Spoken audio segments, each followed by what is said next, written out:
Oke, Assalamualaikum warahmatullahi wabarakatuh. My name is Herbi Ramadan, and my name is 222-318-0077, and I'm here. I want to tell you about the research, and the title is "The Effectiveness of Using Communicative Games Towards Students' Ability in Speaking Skills in High School Students." Okay, let's get started. Of the chapter 1 is research background. As a foreign language, English is taught as a compulsory subject at junior high school in Indonesia. The aim of English teaching and learning process is to enable students are demanded to be able to master English.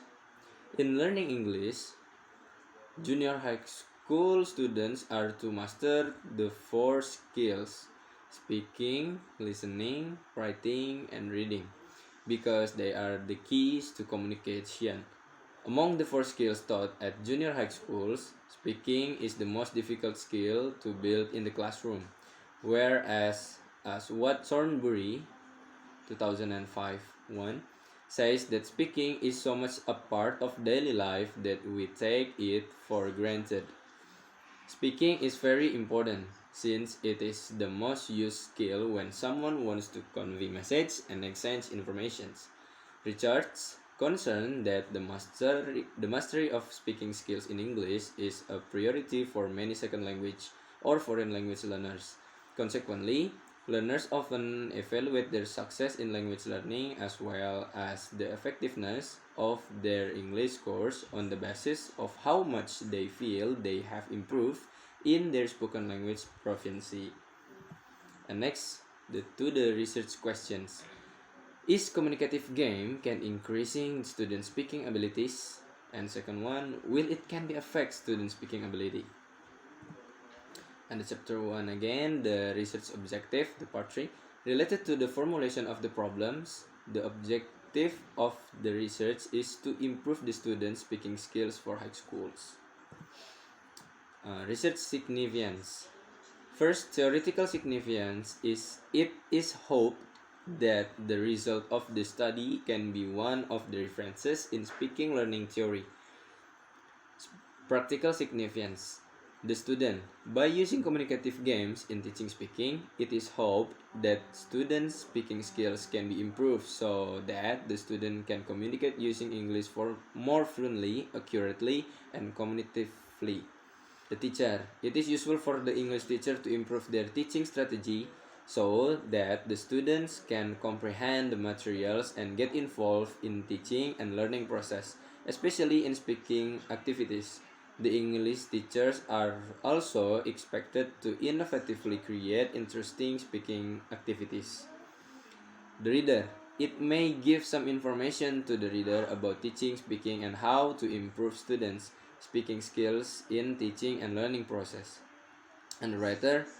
He will get additional experience and knowledge of teaching and learning in the classroom for the future. He also gets new experience in doing action, research, and working together with other people. And chapter 2, literature review. The first was communicative language teaching. And the nature of communicative language teaching, Savignon assumes that the communicative language teaching derives from a multidisciplinary perspective that includes at least linguistics, psychology, philosophy, sociology, and educational research. And second one, the principles of communicative language teaching, speaking English, which is so far distinct from Bahasa Indonesia, is absolutely difficult for Indonesian students. English teachers have a responsibility to help learners be able to speak English. There are 8 principles of communicative language teaching that the teachers should consider. The third one, communicative task Thornbury, claims that fundamental to the view that speaking is cognitive skills is the idea that knowledge becomes increasing automated through successive practice. Practice makes, if not perfect, at least fluent. In speaking class, students are expected to practice producing the target language as much as possible. Speaking. The definition of speaking was one expert has different definition of speaking from other. But Thornbury states that speaking is an activity in real life that is carried out by speaker to carry out his or her ideas to interact with listeners. The activities are unplanned and their continuity is based on situations. The second one, micro skills and macro skills of speaking. Speaking English automatically and fluently is very difficult for many non-English speaking people, especially students. To be able to communicate well, a speaker has to master two skills in speaking. And the third one, teaching speaking. After talking about the definition, micro and macro skills, and functions of speaking, this research will discuss about teaching speaking, which includes principles in teaching second languages, principles of designing speaking techniques, problems in 21 speakings, types of classroom speaking performance, types of classroom speaking performance, and the importance of teaching speaking. And the third chapter, research methodology.